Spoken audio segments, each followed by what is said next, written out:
All right. Hello, everybody. Welcome to What's Your Everest? I'd like to introduce my co host for today, Reagan Radke. Reagan is a former international softball player who has coached at the collegiate level and for the Belgian national team. While playing overseas, she had the opportunity to compete in several European Cups and coach athletes of all ages and performance levels. Today, Reagan runs her own performance company, helping softball players develop their athletic skills while integrating mental strategies to build confidence, strength, and resilience. In 2024, she was included into the Hall of Fame in her high school for her athletic and coaching achievements. So, welcome, Reagan. So nice to have you here with me Hey, today. thanks for having me. Great. And today we're going to be joined by one of the most dynamic minds in modern soccer and leadership development, Coach TJ Kostecky. Today's episode features TJ, a nationally recognized college soccer coach and leadership educator with over 30 years of success across Division One programs, including conference titles and NCAA tournament runs. Now leading Bard College's men's soccer, he's built a reputation for developing culture first teams that perform under pressure.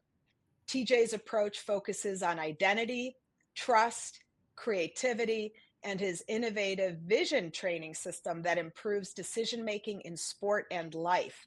We talk about what truly builds winning teams, how confidence is earned, and the leadership lessons that translate far beyond the field. So, if you want insight into the psychology of winning and the essence of great coaching, this conversation will deliver. And lastly, we're also going to be joined by Robert Jones Black, a former player of Coach TJ Kostecky at Appalachian State, who brings the athlete's vantage point to the table. As a member of a program defined by culture, discipline, and growth, Robert experienced firsthand how leadership and performance go hand in hand. In this episode, we'll explore his journey from player to professional, what he learned about mindset through sport, and how those lessons carry into life and business today. So, Robert, welcome to the show. Happy to be here. Great. Well, all right, Coach TJ. Tell us a little bit about redefining success, not just achievement, but also about significance. Redefining success in my continuing journey to improve is helping others discover their purpose and live their purpose and get them to live the best versions of themselves. Yeah. And the others, please jump in. Reagan and Robert, how about your definitions of success and how you've redefined it over the years? Yeah, absolutely. When I think about success, it can go a lot of different ways. But the one thing that really sticks with me and just everything that I do, I just want to make whatever I do just a little bit better than how I found it. And that can look like a lot of different ways, but I just want to continue to make it better and just change it for the greater good. Yeah, I think both of those. And I think what I would add to it is what I have found kind of later in my life is how much success and purpose are connected. It's Mm. really hard to define success when you truly don't have clear purpose. And I think there was certainly segments and times in my life where I was struggling to understand if I was being successful or not. And it was clearly because I had not yet truly defined what my purpose was. Yeah, it makes a big difference, right? It's we don't put the same kind of energy into something that doesn't hold purpose for us. Yeah. Well, Coach, you've dedicated decades to developing leaders. What have those years taught you about success and purpose? What I've learned and what I continue to learn is the impact that we have on other people is immediate, and that everyone that's watching and listening to us is being impacted by our conversation immediately, non-verbally, when they first look and they see what we have on our screens, what we look like. And when we open our mouths, that's how our brain works, right? Our brain, as you know, is that we collect and gather information. And what I've when I discovered that more and more that my words had a ripple effect that were long lasting, that I didn't realize, that I became much more careful about what I said and what came out of my mouth, knowing that I can impact in a positive way if I say the right things, or I could do the opposite. And I don't want to do the opposite. I want to do what I can to help folks in their journey. So when I discovered that each of us has that power and ability to do it, we're doing it right now, I became much more thoughtful about what I said and what I do and the actions I take. Yeah, that's incredible. I mean, we see that even with our families and our children, things that we say, we might have said them in anger or in a moment, but sometimes they get remembered that they have a big impact over time. 100%. I recently got an email from just out of the blue. Hi, Coach. I see now you're at Bard College. You probably don't remember me. I was a student in your class at LIU Brooklyn 15 years ago, baseball player. I remember you used to say about how it's important to really be listening, paying attention, the 3 L's: look, listen, and learn. And I've kept that with me in my professional and my adult life. And I've used it in my interviews, and I've gotten positions and jobs because of the message that you shared. I just want to let you know that. Yeah. I was Wow. like, Yeah. what? I don't remember, you don't remember saying it. But you took those words and you use it every day to change your life. Whoa. Let's pause for a second. So that it did make me feel like, oh, what a great. I thought about, okay, when did I not use the right language, the right words? Was I not intentional, perhaps? Does that make sense? So it made me become even more thoughtful and critical of my own language, my own being, and who I am. Am I listening? Am I giving people grace? Am I seeing people? Yeah.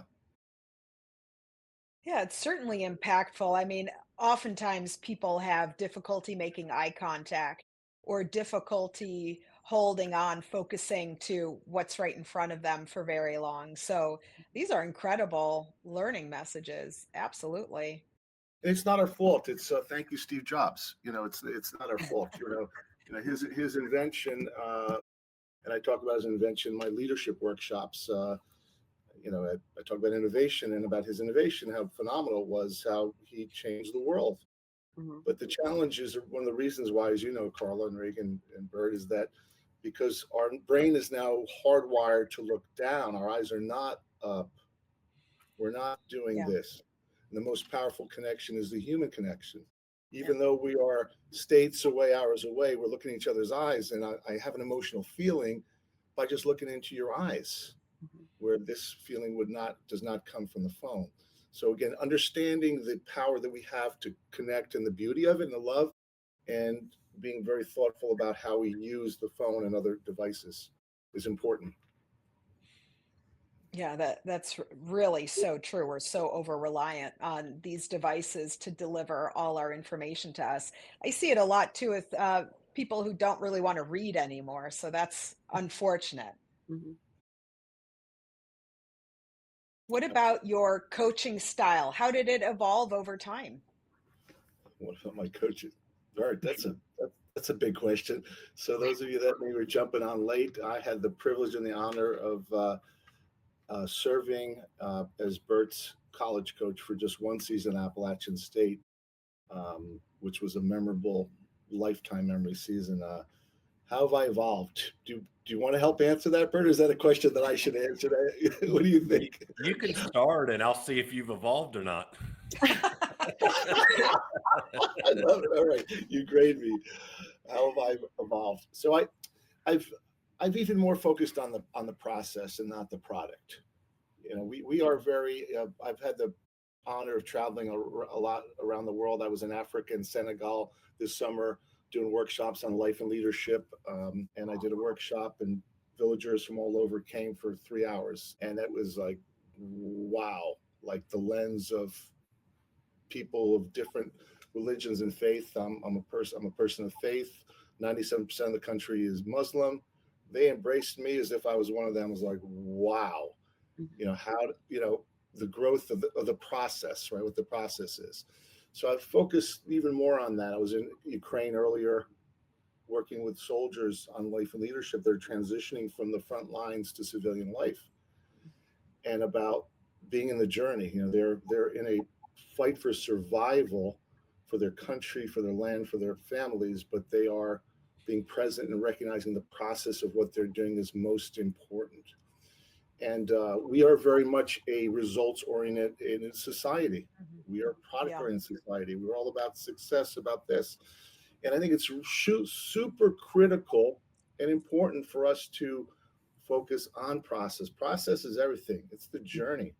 The journey is what must be rich, yours, authentic, that'll help you get to the purposeful part that you're living that Bert talked about earlier. Having purpose, living purpose is crucial. And also purpose changes, as Bert mentioned, where he was earlier in his journey, it changes. Being open that purpose can change. Does that make sense? So Yeah. in my role as a leader, as a mentor, is that giving people the onus and understanding that you have the ability and the power to make change. It's not your parents, your spouse, your employees, your boss. You have the power to make that change. It's your choice.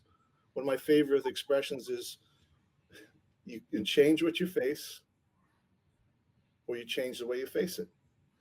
Those are your two choices. And when we realize that we have that ability, we can make those decisions. Being on with you and being here is a joy, and it's a choice for all of us to be part of this, and we want to be a part of it. So I think empowering is a huge part. I do a due diligence empowering others to recognize that their voice matters and it is real. I am listening, and I'm going to apply those ideas, because when we do that, if you're listening to me, Karla, and you're applying those things, you're validating me. You're seeing me, Mhm. that I'm real and I'm important, which is something that's, I think, really important for us because of the culture that we live in that is so processes oriented, so success oriented.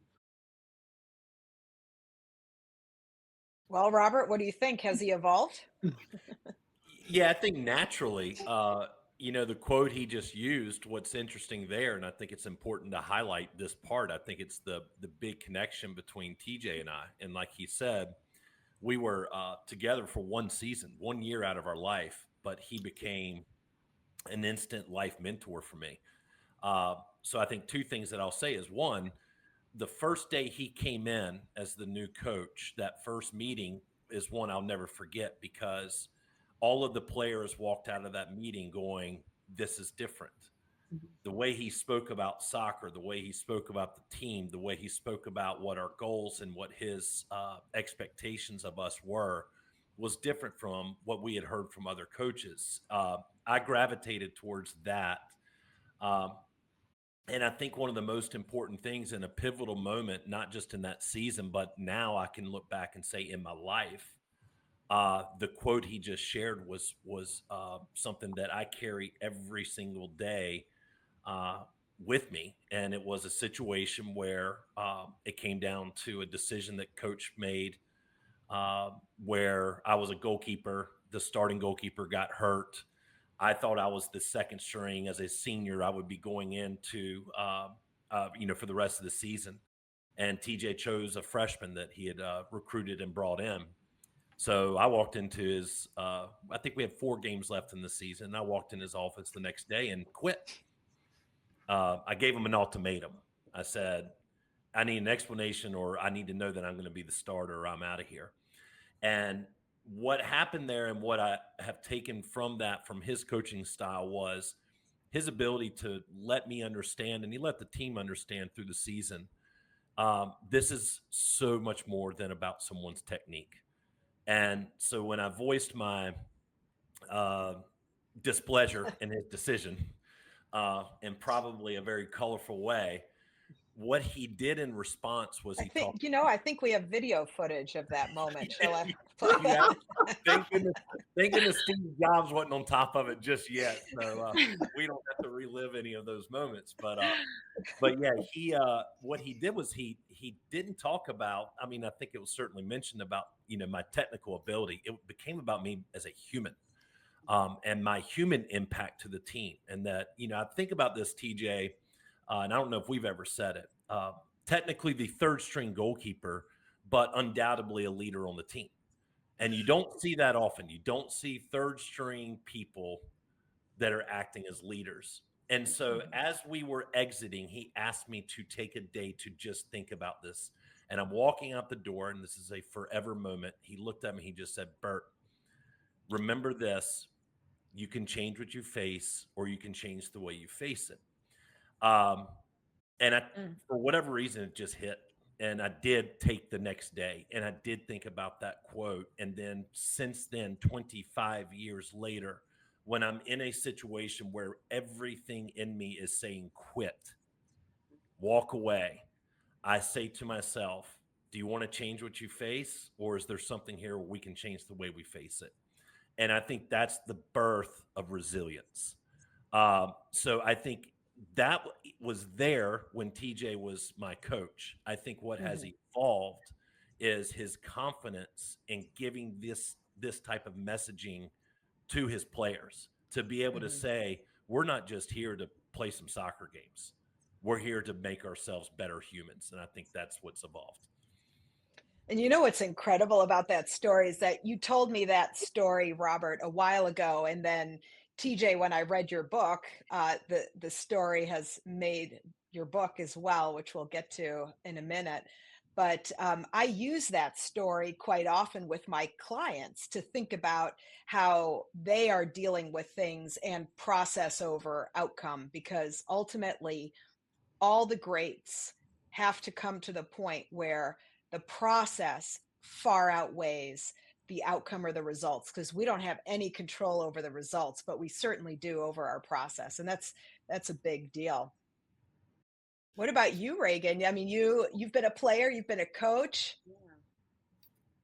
Yeah. When it comes to how I've evolved over time as a coach.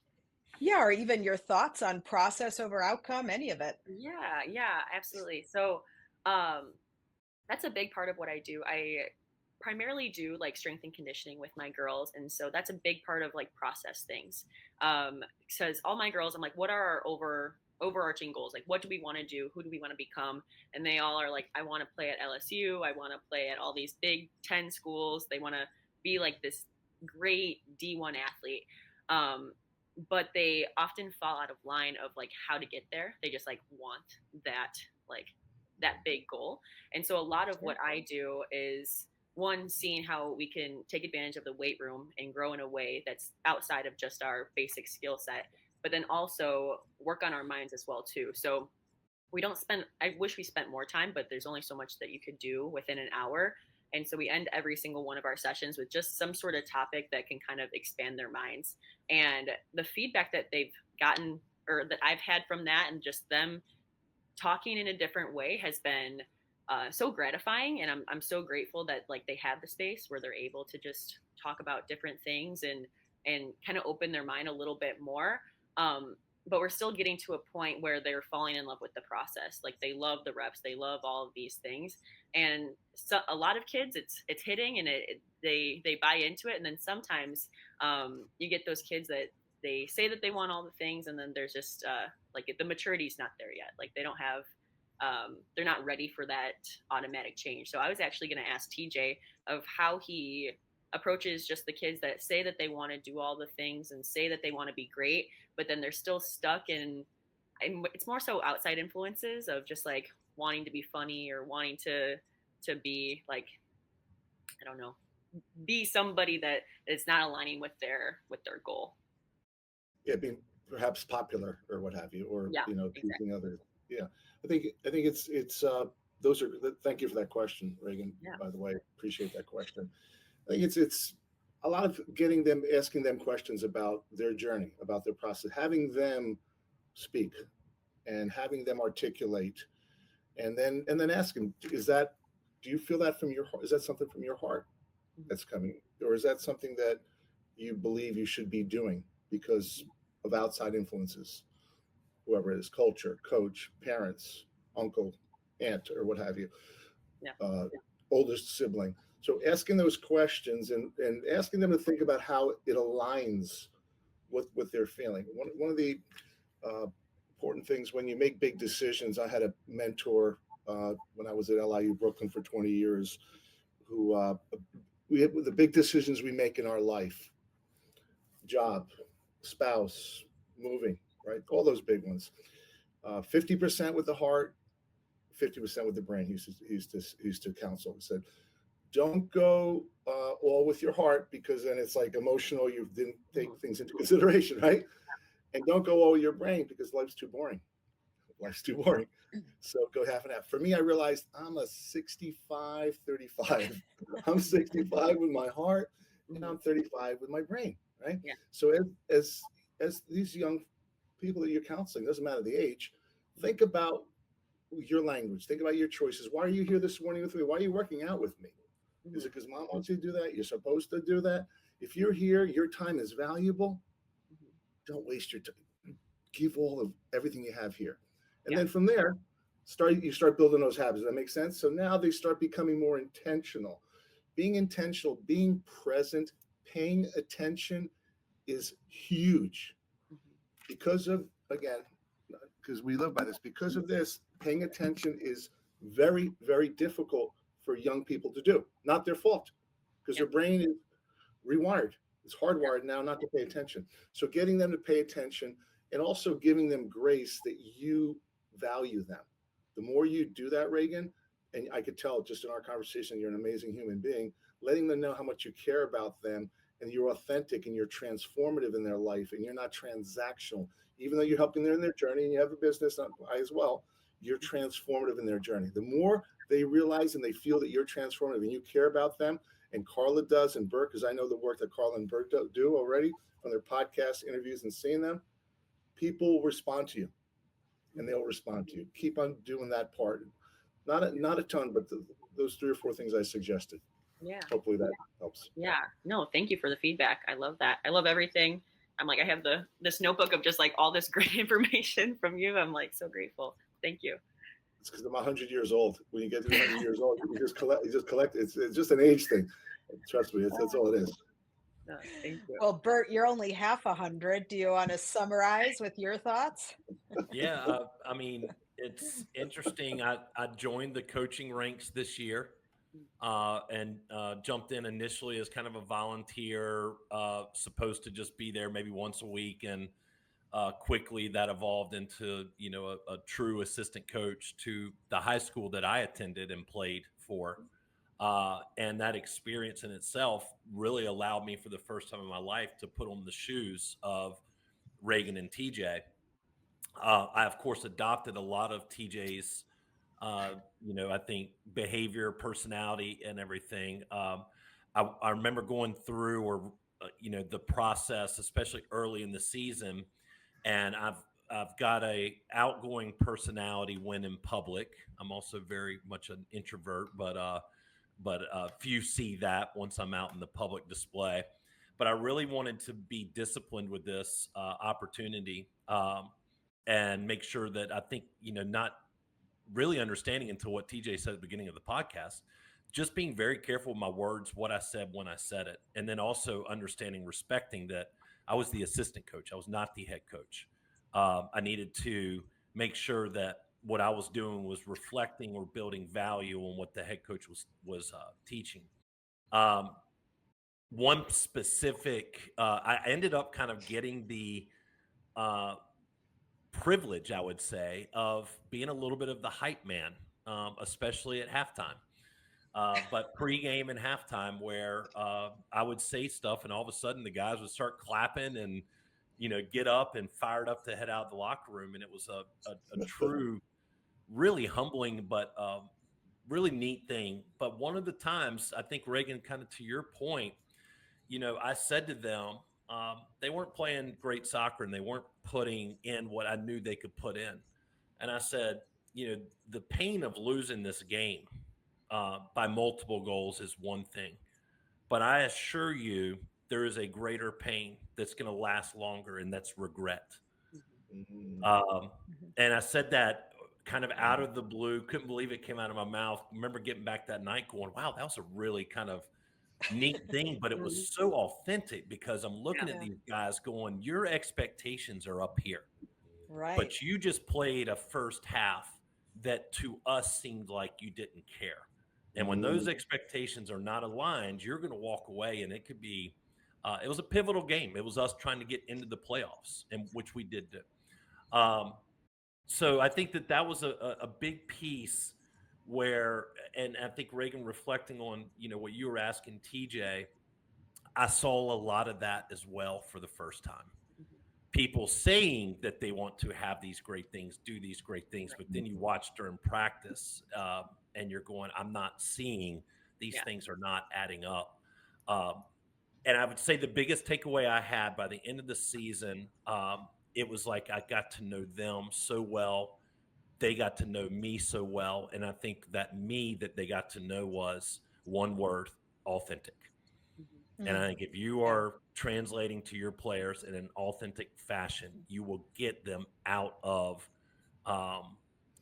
their own way to either understand you truly don't want to put in what it takes, which is okay, or you push them and you give them a trust path that they say, all right, I trust this process. I'm going to go all in, and I'm going to remove the social tendencies and the other pressures in life so I can be a better softball player. I mean, that's a great perspective there. I do know it's hard for young people to trust going all in on effort when the consequence might be something social, and that's a hard trade-off. You have to be already so serious about your sport, right? Even think about the college athletes, the ones that don't drink and the ones that do, right? It's a little bit of a different athlete, or they're taking it seriously to a different level. So it's interesting. Well, Coach, I'd love to hear more from your book. Your book really captures your perspective on growth and fulfillment. I'd love our listeners to hear a short passage that represents your message. One of the passages I have, it's the passage is seen beyond the game, and what I have written is only by opening their eyes, scanning and shifting their lens, will they have the capacity to gather relevant information and learn. As they learn, they change, and as they change, they grow. So that's one passage. And then followed by this right below that is let your vision widen to include not just your next move, but the teammates, the community, the world around you. When you make everyone around you better, you elevate yourself. Yeah, it's really powerful. Go ahead, Bert. Yeah. No, I was going to say I wanted to reflect and then let the coaches take over for the podcast. But I wanted to say on that particular one, the last game of the season for us was a playoff loss. What we had told the team the entire season was our coach's goal was that we were playing our best soccer at the end. And what we were teaching them, and I want TJ's quote there, and you guys dive into this because it's so relevant to life. But in the game of soccer, what he's talking about is so critically important, especially in today's style. And we were teaching our team this whole concept about the next decision, having this broadened lens, seeing the entire field. And we would see glimpses and glimpses and glimpses of it throughout the season, but never could we really see it take over a game. And this is a tragic victory. We lost the game 1-0 in double overtime, season over. But that game, we had 63% possession. TJ, we had 350 passes, and we had 21 shots on goal. These guys, it was the most magical, not perfect, great product of soccer that we've been dying to see all season. But an important lesson as we talk about process and results is they did it. They followed the process. They put the good product out there. We didn't get the result. But did that mean that it wasn't successful? Did that mean they didn't win? Tough one. So that's, I think your quote there was the soccer embodiment of it with my example. But boy, the life side is equally powerful. How rich, how Absolutely. rich, how rich and accurate. Why are we on? Why are the four of us here? To become better. Why Right. are we here? We're choosing to become better. We want to be better human beings. Mhm. And we want to be better by learning from each other, by sharing. How much better are we right now in this 30 minutes and 31 minutes just by the information we've gathered, but what we shared? I think when we think of conversations and people in that way, we start building connection. And connection is the most powerful thing that gives us good health, life longevity, and joy. Those are the Yep. things. All the research demonstrated, the blue zones around the world, those people that live the longest are those that have community. Community is connection, authenticity. So thank you for sharing that, Bert. Yeah. Yeah. Hi, everyone. What's your Everest? We all have a mountain we're trying to climb.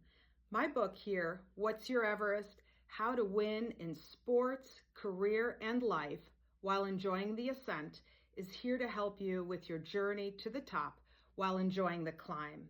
It's written for both teens and adults who are looking to grow, push themselves, and believe bigger. It's available on Amazon. And if you find this book is helpful to you, even with one step up the mountain, I'd truly be grateful for your review. Keep climbing. You've got this. All right, Reagan, I know you wanted to talk a little bit about broader lessons about leadership and redefining success across sports. We're just talking about just different styles of sport, and we all coach like different kinds of athletes. And then how do we help them find value beyond just the stats Oh, or anything like that? oh, Yeah. Are there some who are resistant to finding value beyond the stats or the results? oh, yes. So it's people. It's people is where we what I just shared about community and connectivity. So, uh, we're not on an island. I don't. I'm not teaching a individual sport, which would be a little bit different. I've taught individual sports compared to a team sport. So in the team sport atmosphere, and you mentor people in different sports, individual team sport, interacting with others is huge. And how do we get others to help them in their journey become the best version of themselves? Because as we know, when we're selfless and we're working on a team, and if I'm helping you become the best version of yourself, you feel good about yourself, and the byproduct is you're going to help lift me and the whole team. Mm-hmm. So that selfless action leads to us being successful. We're Right. not on silos on our own, right? So Right. that's the kind of getting to the end of the story, the dessert, really quickly. But how do you do that is having conversations about what was the most important moment of the season for you Mm-hmm. and why. Yeah. So I meet with my players regularly. I just finished the exit interviews, end of the year meetings, and Mhm. one of our players who scored 4 goals, surprisingly, his most important moment, ready, was the celebration after he assisted one of our graduate students, the celebration the team had because the graduate student scored his goal. That was his most joyful moment. Wow. Yeah. Not that he scored 4 goals and one of them was a game winner. It was celebrating the joy. Yeah. Why? Because I saw Sense how of hard team. Pierre worked. Pierre worked so Mhm. hard that him earning this, I felt good for him. Yeah. So what what I do, the actions that I do are intentional. And I don't know if you remember, Karla, from the book about the shout outs before practice that I do. I don't know if you Yeah. remember reading it. So, Reagan, before every practice that we do, we circle up in the soccer field. And you could do that anywhere. You could Mm-hmm. do that with your one on ones in person or however you interact with students. So we do shout outs. We shout out. We Yeah. say, shout out to Karla for inviting me to be on this podcast. Thank you. Mm-hmm. Reagan, shout out sharing what you do and the important work you're doing, how I'm growing, learning from. Shout out. So I'm Yeah. showing gratitude and appreciation, first of all. So we do that. So our lens, our brains, our players' lens are rewired to see the best in others and what they're Yeah. doing and the gratitude. The Yeah. second thing is it turns into a ripple effect Mm-hmm. because now I'm going to start doing those same actions because we model the way our brain works, we model behavior, right? Yeah. When we're in a happy state and a grateful state, what happens? We perform at our best. Yeah. Mm-hmm. Across the board, research shows it. Karla, talk about physicians. I remember the story about physicians that are in a better, happier state of mind, make less mistakes on surgery. This is all data driven. So when you're in a happy state of mind, your ability to perform in the flow state, we all know about the flow state, when everything slows down and becomes easier. So getting athletes to how to get into the flow state is a crucial part of this conversation, and how to get a flow state by supporting me, by being connected, right? I'm going a little sideways on you, but and maybe I'm throwing a lot, but I know you could handle, certainly the audience, hopefully they can as well. But how do we do that? Get them to think and to pause and think about their journey, what's important. Because if the process is right and good, the rest takes care of itself. Yeah. Bert talked about authenticity, being authentic to who you are, being true, not chasing numbers, not chasing the product, not chasing the goal, being cognizant and thoughtful where you are right here. Yeah. That's a great. I mean, it's so relevant and valuable in this idea of flow state. It's interconnected with so many different physiological states, but also mental states. I mean, you just take examples of when somebody handles a situation under pressure well. Why is that? That is because they feel prepared. They feel competent. They feel confident that they can meet this challenge.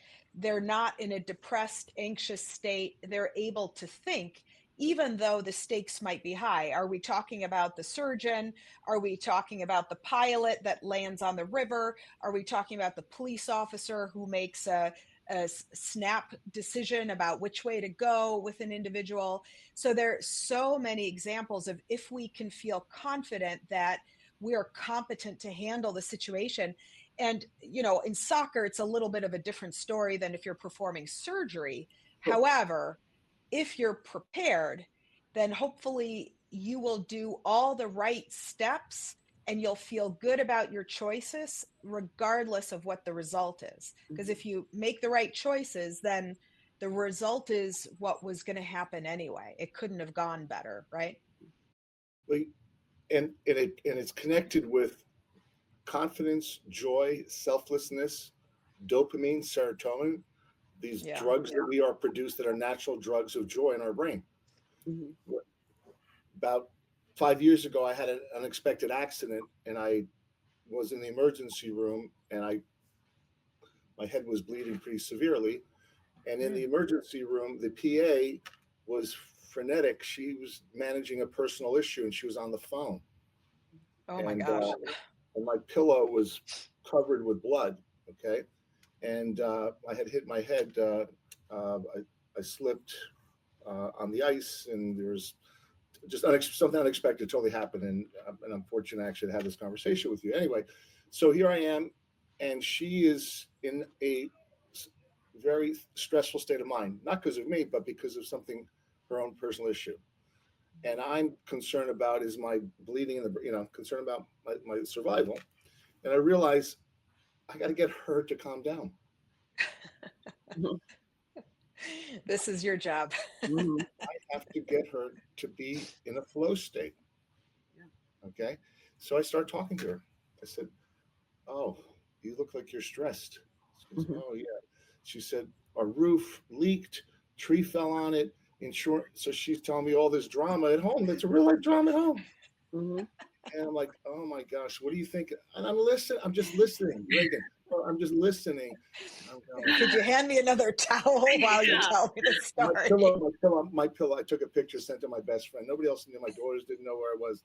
I didn't tell anybody like a week later. I'm that guy that once I'm gone, people say TJ's gone, whatever. So it won't be a big deal. Anyway, so, that's terrible. No, it's not. I don't want to bother people. I want to be helpful as much as I can. Anyway, so she calmed down. I got her because I knew I know how to do that. I'm pretty good at that. The term I use, or people have used, is I disarm people. I disarm people because I'm the I'm the age of the person I'm talking to. Mm-hmm. The age of the person I'm talking to. I want to connect. Well, TJ, I'm impressed with that because one time I was crossing the street and this 17-year-old hit me with her car Oh, and she wanted me to make her feel better. And I was just like, wow. I just can't talk to you right now. I'm sorry. I can't.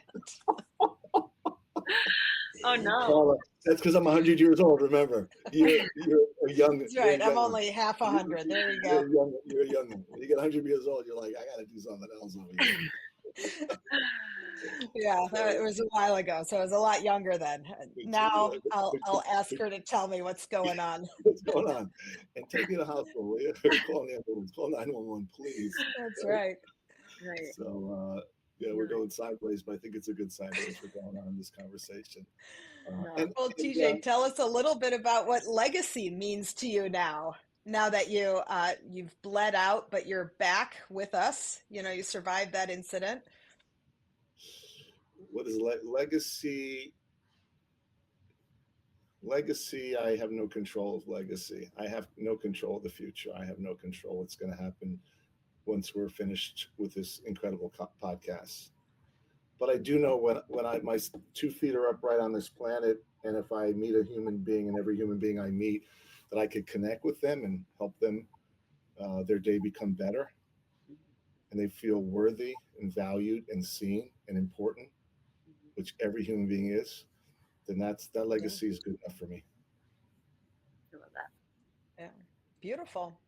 And certainly, I mean, like I said, I read your book and I found it very impactful. And I know some of the lessons are to some extent soccer specific, but the point around really looking around and absorbing where the rest of your team is, however you're defining team, your family, your community, etc. I use that too. I mean, your book has had an impact on the way I talk to my clients and what I inform them of and encourage them to do, whether we're talking about the process or paying attention to what's around us and valuing the small wins, which sometimes is celebrating someone else's win and giving them that good feeling that we're happy for them.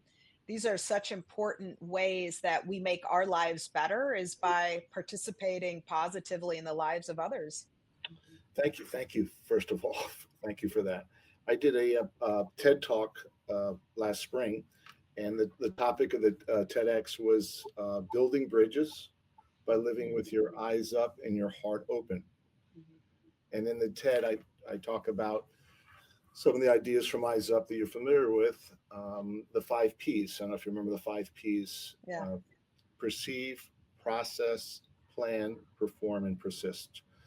The most important is perception, wide, bright, and deep, your ability to process, abstract a lot of information, plan, perform, and persist is a habit loop.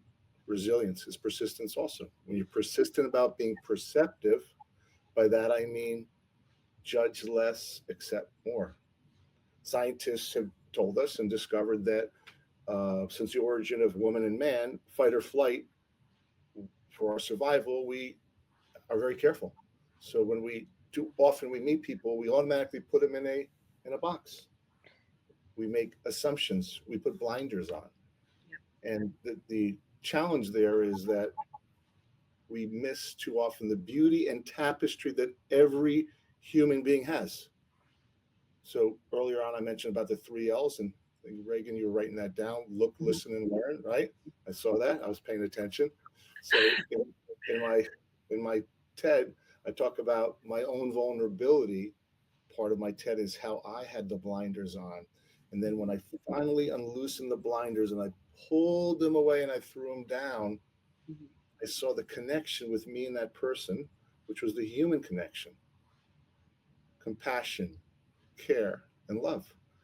And when I discovered that, as I said earlier in our podcast, we became connected and our lives became richer. Yeah. Our lives became richer. So helping people understand that they have that ability to change and to bring about change themselves. They have the power to do that, and they're empowered to do that. That's, to me, that's what we can and should do. If you have the ability to do that, then you have a responsibility, I believe, which we all do, the three of us here that are on this podcast, and others that are listening. You just do it with one, do it with a spouse, do it with a child, a parent, Mhm. a colleague. Yeah. Yeah, thank you for that. I love to ask participants on this show what their Everest is. What's next for you? What are you climbing and working on? How about you, Reagan? I'd love to hear from you, and I'd love to hear from you, TJ. Reagan, you go first if you don't mind. Yeah, what I'm working on next. Yeah. Yeah, right now, I'm in the space of sport. I'm in the space of softball in general, um, but I feel like that's just a start. Like I feel like I'm being called to just help people see their potential, help them see that they're able to achieve and be and do whatever they want to do. And right now, I'm just able to kind of capitalize on that in sport and work with young female athletes, which has been such a blessing. But what's next is me just kind of tapping more into that mentality space and just helping as many people as possible just see that they can change, they can really do anything that they want to do. And I don't know what that's going to look like. I love what I'm doing right now, but I know that it's just going to keep on going towards that overarching goal of just being able to just be better than what there are right now. Very nice. Reagan, I want to introduce you to someone if you're okay with that. Roy Cortman. Roy was is a dear friend, a close colleague. He was at LIU Brooklyn with me when I was there 20 years. He's recently retired. He's a legend. Nice. He's the like the Pat Summit of basketball. Pat Summit, remember the Yeah. women's basketball? He's the Pat Summit male version of softball coaches. Yeah. Incredible. So Yeah. let's you and I stay connected and follow each other on LinkedIn, whatever. I want to introduce you to Roy because Roy's someone that could support you, and I think it'd be a great growth opportunity for both of you. Yeah. Okay? Awesome. Thank you so much. I would love that. Of course, of course. Well, and how about you, TJ? What's your Everest? What is my Everest? My Everest is to do my best in helping find connectivity with others and helping people find connectivity with authenticity with people in their own community, to continue to do it on all different levels, whether it's in Africa or Ukraine or in a business setting or in a sports setting or with high school or middle schoolers, is to get them to recognize that they have the power and to empower them to do good. Mm-hmm. My Eyes Up is about 10 qualities of life and leadership, and it starts with integrity. And one of my favorite expressions, if you have integrity, nothing else matters. Mm-hmm. If you don't have integrity, nothing else matters. So leading, not perfection, no, striving to do the right thing and leading from that point of view. So that messaging. And I've got some different speaking engagements. I have one in Washington, D.C. that's a very small group of 25 to 30 people in December that we've invited a conversation with TJ and then a little bit about Eyes Up, but more about helping folks in their journey. And then Vision Training Soccer, what I started with a business partner 40 years ago is now become global. It's become national. I've licensed coaches in our own methodologies in 12 countries. I was in China last year. I was in Africa. And it's very simple. It's transformative. It's something that everyone can do. It's innovative. And my objective, I'm now talking with folks in Major League Soccer. I had a wonderful conversation earlier in the week with a COO of an MLS franchise who wants me to come and watch their academy and their pro team and see how they can incorporate that globally in other areas. And it's something that's transferable in basketball to other sports about vision. You know, all the great players, Steph Curry, Larry Bird, Wayne Gretzky, Brady, the quarterback. They're all great. Brady won the Super Bowl in his 40s, not because he's fast and strong, because his ability to process and make quick decisions. So when you understand there's a method to teach that and learn that on the field, on the court, and it's the fastest way of improving performance, it's like this. It's like the cell phone. Vision training is like the cell phone. So Mhm. what I share is about 25, 30 years. This guy's not going to be around, but everyone will be doing a version of it in some capacity, and that's my Everest. Well, Yeah. lovely. Well, thank you, Reagan, for joining me today, and you too, TJ. And thank you to Robert, who had to leave a little bit early. And, as we've heard today, success isn't about the score, it's really about the story you write and who you become while writing it. So it is a journey and hopefully one that you enjoy the whole way through. So thank you again, everybody. Yeah, thanks. Thank you. Thanks for having me. Thank you, TJ, for all of the insight. I learned so much from you. So thank you so much. Thank you, Reagan, for sharing. I've learned so much from you, Karla, for having me on here. And tomorrow morning, you both will be on my morning grateful list. Thank you. Yeah. Oh, thank you. Thank you. Beautiful.